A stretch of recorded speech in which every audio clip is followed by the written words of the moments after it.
Hey everyone, welcome back to Twinges 英会話。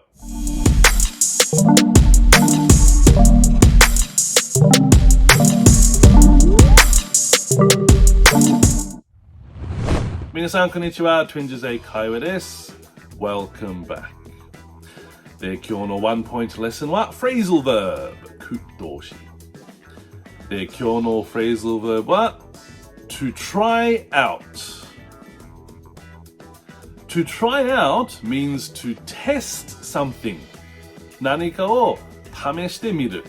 例えば、I really want to try out my new camera. 新しいカメラを早く試してみたい。でもう一つ。He's going to try out all the new software. 彼はすべての新しいソフトウェアを試すつもりです。で、最後もう一つ。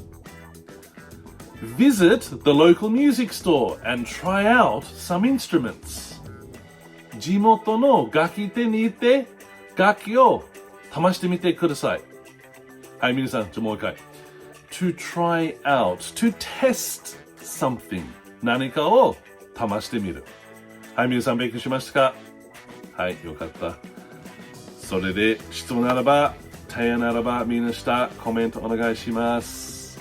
で、皆さん、いつも見る本当にありがとう。Thank you for watching and see you in the next one. Bye bye.